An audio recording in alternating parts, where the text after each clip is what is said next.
दोस्तों इमेजिन कीजिए कि आप अपने स्पेसशिप में बैठकर दूर अंतरिक्ष की सैर पर गए हुए हो। तभी आपको एक खूबसूरत प्लैनेट दिखता है। आप अपना स्मार्टफोन निकालते हैं और उसके साथ एक सेल्फी क्लिक कर लेते हो। हर दिन की आदत से मजबूर आप डायरेक्ट अपना इंस्टाग्राम खोलते हो और उसे अपलोड करने की कोशिश करते हो। अब यार दोस्तों और अपने कुछ खास दोस्तों के सामने अपनी इमेज भी तो बनानी है ना। रहा नहीं जाता, तड़प ही ऐसी है ना। लेकिन ये क्या, जियो के सिग्नल्स तो स्पेस में आ ही नहीं रहे। मैं आपको सीरियसली लेता नहीं। तो अब क्या करें? स्पेस में तो आपको वाईफाई भी नहीं मिलने वाला, राइट? वेल, अगर आप भी यही सोचते हो तो हो सकता है तुम गलत हो। आज से करीब 400 साल पहले सन 1610 में गैलीलियो ने जुपिटर के 4 सबसे बड़े मून्स गैनीमेड, यूरोपा, आयो और कैलिस्टो की खोज की थी। गैलीलियो के लिए वो आसमान में चमकते 4 ब्राइट ऑब्जेक्ट्स थे, लेकिन आज इन चारों मून्स में साइंटिस्ट को जीवन की अपार संभावनाएं दिखाई दे रही है। हाल ही में नासा के जूनो स्पेसक्राफ्ट में जुपिटर के एक मून से आते एफएम रेडियो सिग्नल्स को कैप्चर किए हैं। आपको बता दूं कि ये ठीक वैसे ही सिग्नल्स है जो वाईफाई से आते हैं। Are you comedy me? तो क्या ये सिग्नल्स वहां मौजूद किसी एलियन रेडियो स्टेशन से आ रहे थे, या फिर हमने अपना डिवाइस किसी एलियन के हॉटस्पॉट से कनेक्ट कर लिया है? वेल, आज के इस वीडियो में मैं आपको इन स्ट्रेंज रेडियो सिग्नल्स की मिस्ट्री के साथ साथ जुपिटर के मून्स में छिपी लाइफ की पॉसिबिलिटीज के बारे में भी बताने वाला हूं। तो हेलो गाइस, मैं हूं कौशिक और चलिए जानते हैं कि जुपिटर के मून से क्यों आ रही है वाईफाई सिग्नल। 5 अगस्त साल 2011 को नासा ने अपना जूनो स्पेस प्रोब लॉन्च किया था। इसका मकसद जुपिटर और उसके 4 सबसे बड़े मून्स को ऑर्बिट करते हुए उनकी स्टडी करना था। 2016 में जुपिटर की ऑर्बिट में एंटर होने के बाद से लेकर अब तक ये वहीं पर मौजूद है और कम से कम साल 2025 तक वहीं पर रहने वाला है। साल 2020 में जूनो स्पेस प्रोब ने जुपिटर के सबसे बड़े मून गैनीमेड से आते एफएम रेडियो सिग्नल्स कैप्चर किए थे। करीब 5 साल के मिशन के दौरान ऐसा पहली बार हो रहा था जब जूनो को ऐसे सिग्नल्स रिसीव हुए थे। अब इससे पहले कि मैं आपको गैनीमेड के इन स्ट्रेंज सिग्नल्स के बारे में बताऊं, हमें गैनीमेड से थोड़ा इंट्रोड्यूस हो जाना चाहिए। जुपिटर का सबसे बड़ा मून गैनीमेड सिर्फ जुपिटर का नहीं बल्कि सोलर सिस्टम का सबसे बड़ा मून है। अगर ये एक प्लैनेट होता तो भी ये साइज के मामले में लास्ट पर नहीं होता। गैनीमेड की साइज मर्क्यूरी से भी बड़ी है। ऐसा माना जाता है कि गैनीमेड के अपर आइसी सरफेस के नीचे वाटर ओशियंस मौजूद है और ये ओशियंस धरती से 25 गुना ज्यादा विशालकाय हैं। गैनीमेड के पास अपना कोई एटमॉस्फेयर नहीं है, लेकिन ये सोलर सिस्टम का एकमात्र ऐसा मून है जिसके बाद बेहद ही पावरफुल मैग्नेटिक फील्ड्स है। इन्हीं मैग्नेटिक फील्ड्स के कारण गैनीमेड पर हमें खूबसूरत अरोराज भी देखने को मिलते हैं। जब ये अरोराज ऑब्जर्व किए जाते हैं तो हमें वहाँ कुछ आवाजें सुनाई देती है, जो इस बात का पक्का सबूत है कि गैनीमेड की सरफेस के नीचे सॉल्ट वाटर तो जरूर है। हालांकि हमारे स्ट्रेंज रेडियो सिग्नल्स का इन आवाज़ों से कुछ भी लेना देना नहीं है, लेकिन इसका रीजन भी मैग्नेटिक फील्ड से ही जुड़ा हुआ है। दरअसल जूनो को ये सिग्नल्स तब रिसीव हुए थे जब ये जुपिटर के पोलार रीजन से गुजर रहा था। पोलार रीजन में जुपिटर की इलेक्ट्रोमैग्नेटिक फील्ड्स गैनीमेड की मैग्नेटिक फील्ड से इंटरैक्ट करती है और इस दौरान गैनीमेड की मैग्नेटिक फील्ड्स में प्रेजेंट इलेक्ट्रॉन्स स्ट्रेंज बिहेवियर्स करने लगते हैं। मेरे को तो ऐसा धक धक हो रहा है। मेरे को भी हो रहा, देखिए ना। ये इलेक्ट्रॉन्स अपनी यूजुअल स्पीड से काफी स्लो वाइब्रेट करते हैं और इनका स्पिन भी स्लो हो जाता है। साइंटिस्ट का ये मानना है कि जूनो ने 5 सेकेंड के जो स्ट्रेंज रेडियो सिग्नल्स कैप्चर किए थे उनके पीछे का कारण यही इलेक्ट्रॉन्स थे। इलेक्ट्रॉन्स के इस अनयूजुअल बिहेवियर के कारण इलेक्ट्रोमैग्नेटिक और रेडियो वेव्स एम्पलीफाई हो जाते हैं और यही सिग्नल्स जूनो ने कैप्चर किए थे। नासा ने यह साफ कर दिया है कि इन सिग्नल्स के पीछे कोई भी एलियन नहीं है और ये पूरी तरह से नेचुरल है। वैसे आपको बता दूं कि जुपिटर के मून गैनीमीड पर हमें ऐसे कई अजीबोगरीब फेनोमेनन देखने को मिलते रहते हैं। इसका टेम्परेचर -121 डिग्री सेल्सियस तक पहुंच जाता है। कुछ साल पहले जब गैलीलियो स्पेसक्राफ्ट इसको ऑर्बिट कर रहा था, तब इसने गैनीमीड के थिन एटमॉस्फेयर से बाहर निकलते ढेर सारे एटॉमिक हाइड्रोजन डिटेक्ट किए थे।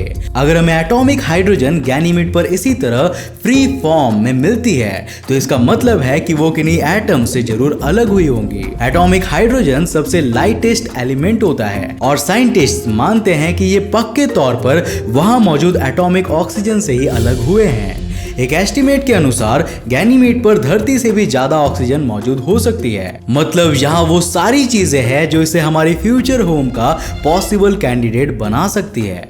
लेकिन रुको जरा, सब्र करो।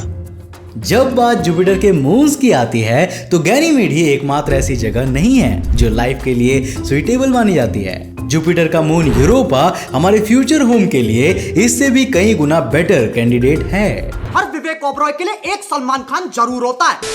जी हाँ, जब हम इंसानों ने इस यूनिवर्स में पहली बार लाइफ की खोज शुरू की थी, तो हम मानते थे कि लाइफ की कंडीशंस सिर्फ उसी प्लैनेट पर हो सकती है जो अपने होस्ट स्टार से काफी करीब हो, मतलब जो उसके हैबिटेबल जोन में ही होगा और जहां तक उसकी लाइट पर्याप्त मात्रा में पहुंच रही होगी, केवल वहीं पर लाइफ हो सकती है। लेकिन ऐसा बिल्कुल भी नहीं है।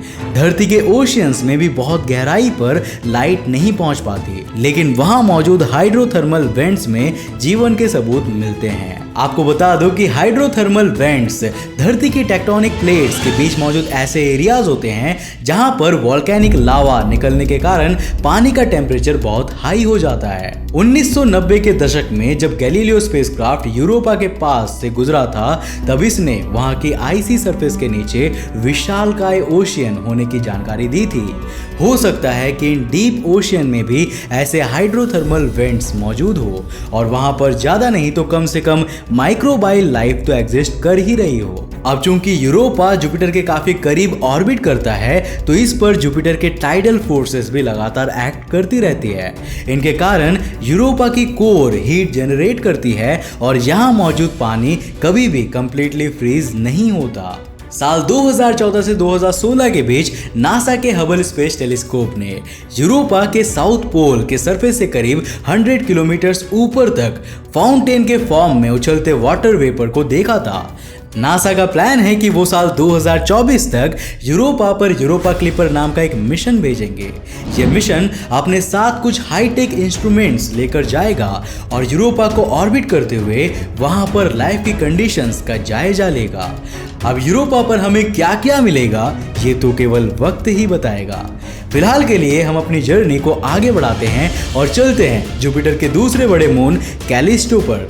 कैलिस्टो सोलर सिस्टम का तीसरा सबसे बड़ा मून है और इसकी साइज ऑलमोस्ट मरकरी के बराबर है। इसकी सरफेस टेम्परेचर -139 डिग्री सेल्सियस तक पहुंच जाती है।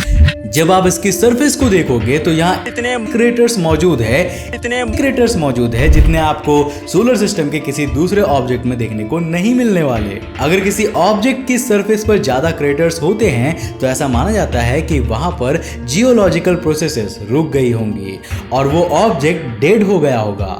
कैलिस्टो जुपिटर से काफी दूरी पर स्थित है, इसीलिए यहाँ पर जुपिटर की ग्रेविटी और मैग्नेटिक फील्ड्स का भी कोई खासा असर नहीं पड़ता है। हालांकि इन सभी फैक्टर्स के बावजूद वैज्ञानिकों का ऐसा मानना है कि कैलिस्टो की आइसी सरफेस के नीचे भी लिक्विड ओशियन हो सकते हैं। अगस्त 2022 में यूरोपियन स्पेस एजेंसी यानी कि एसा जुपिटर आइसी मून एक्सप्लोरर यानी कि ज्यूस मिशन भेजने की तैयारी कर रही है। ये साल 2021 तक जुपिटर के पास पहुंचेगा और फिर साल 2032 से लेकर जब तक एक्टिव रह पाए तब तक इसके आइसी मून्स की स्टडी करेगा। आपको बता दूं कि ज्यूस मिशन के थ्रू जो पेलोड स्पेस में भेजा जाएगा वो आज तक का सबसे एडवांस्ड पेलोड होगा और इसके थ्रू हमें इन मून्स पर लाइफ की कंडीशन के बारे में डिटेल में पता चलने वाला है। अब क्या पता जब हम इनके ओशियंस की स्टडी कर रहे हो तो हमें यहाँ की ओशियन में लाइफ के लिए जरूरी ऑर्गेनिक कंपाउंड्स मिल जाए या फिर क्या पता हमें लाइफ ही मिल जाए।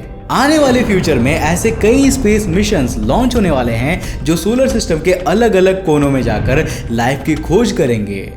अब हमें वहां लाइफ की कंडीशंस या रियल लाइफ मिलेगी या नहीं, ये तो वक्त ही बताएगा। लेकिन एक बात जो पूरी तरह से क्लियर है वो ये कि इनके द्वारा की गई डिस्कवरीज फैसिनेटिंग होंगी और ये कई रहस्यों को उजागर करेंगी। जुपिटर के मून्स हमेशा से ही हमारे फ्यूचर होम के लिए पॉसिबल कैंडिडेट्स माने जाते हैं और जैसे जैसे हम इनके बारे में जान रहे हैं ये फैक्ट और भी स्ट्रॉन्ग होता जा रहा है कि यहाँ पर लाइफ की कंडीशंस हो सकती है। इन सब के बीच हमें ये भी नहीं भूलना चाहिए कि लाइफ सिर्फ वैसे ही नहीं होती जैसे कि हमें धरती पर दिखाई देती है। कहने का मतलब ये कि लाइफ सिर्फ और सिर्फ कार्बन बेस्ड नहीं होती और जरूरी नहीं कि हमें सांस लेने के लिए ऑक्सीजन की ही जरूरत पड़े। हो सकता है कि वहां पर कोई ऐसे जीव रह रहे हो जो अमोनिया बेस्ड लाइफ जी रहे हो और मीथेन या नाइट्रोजन से सांस लेकर जिंदा हो। वैसे क्या आप अलग अलग प्रकार के पॉसिबल लाइफ फॉर्म्स के बारे में जानना चाहते हो? अगर हाँ तो हमें नीचे कमेंट करके जरूर बताना। अगर आपके कमेंट्स ज़्यादा हुए तो हम इस टॉपिक पर वीडियो जरूर लेकर आएंगे। मुझे उम्मीद है कि आज के इस वीडियो से आपने कुछ नया जरूर सीखा। अगर सीखा तो इस वीडियो को लाइक करने के साथ साथ अपने फ्रेंड्स और फैमिली के साथ जरूर शेयर करना।